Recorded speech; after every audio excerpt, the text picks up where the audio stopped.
If you wait for me,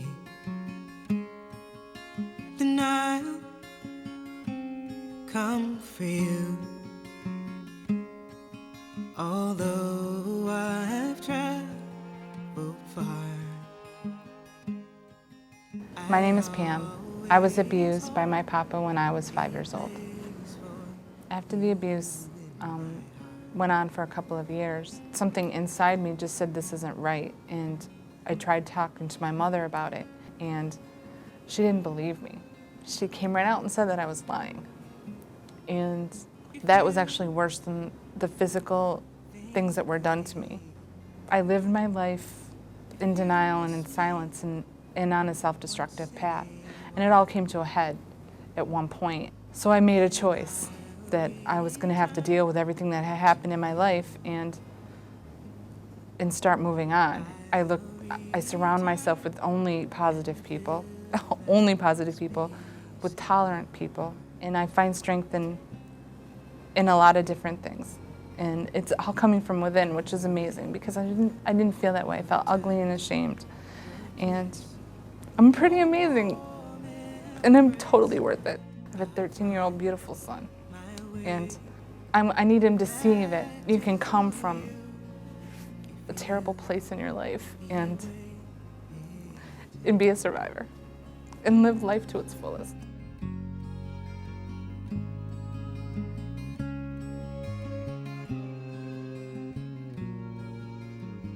My name is Ed Colomb, and I was abused by my father when I was 7, and the sexual abuse ended when I was 14.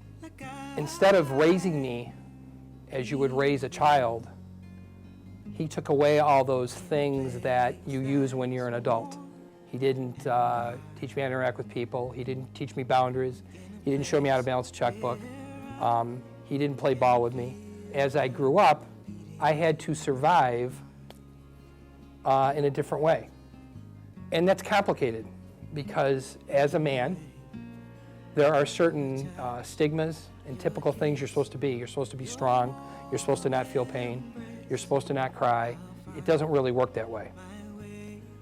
So as you go through your life, you develop other skills like lying and cheating and drugs and drinking and taking on a different unreal life so that you can survive.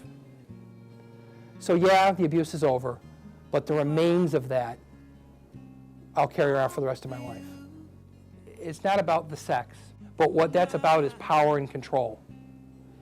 And when you're abused, that power and control is taken away from you. And when you want to heal, when you want to get to that point to heal, you decide, you don't sit down and say, okay, I'm going to take power and control back. You just get to a point where you no longer can cope with life. And you make a decision. I'm either going to jump off this bridge or I'm going to get some help. And I decided to get some help. So I started the process of making phone calls. I was lucky enough to contact the Vera House. And then I started one-on-one counseling. And that one-on-one counseling led to a group. And the combination of those two things has got me where I am today. I'm in control of my life. I make my own decisions based on what Ed needs.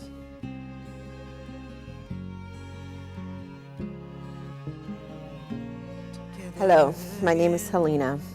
I was sexually assaulted 3 times by the age of 15. One of which, till this day, continues to have an effect on my life and the people that I love. At 3, the boogeyman came out of the closet. I am 53, and I am still afraid of the boogeyman. At the age of 14, it was someone who I thought was my friend.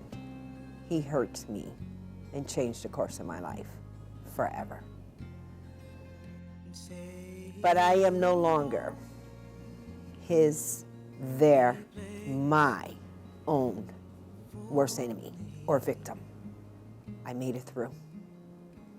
I am a survivor. I am more than a survivor. I am a person who loves life now. I am so grateful that I pray for a good day versus not waking up at all. I am so grateful that all the harm, the self-hatred, the self-loathing, self-pain, all the bad things I did to myself because I didn't feel worthy, I don't do those anymore. I love Helena. I love me more than anything in this world. And my message is to anyone who has ever experienced this or knows someone who experienced it, they must know it is a process. The first part of the healing process is to know it is not your fault. That's the hardest piece to get through. But once you get through it, the sun shines every day, even in Syracuse. This is my story. I'm not gonna ever again be defined by circumstances of my life. I have made my own new circumstances, and that is to be well in my soul, to have peace in my spirit and peace in my heart. And now that I have learned to love myself, I have learned to love others and to look forward to getting up out of my bed, regardless of what the circumstance is for the day. I say, Lord, I'm going to do the best I can today with what I got, because I'm no longer a victim, because I've chose life. Will I ever forget it? No. But my life is lived different. I don't live my life because of what happened to me back then. I live my life in spite of what happened to me back then. And a beautiful life it is, even through the ups and the downs.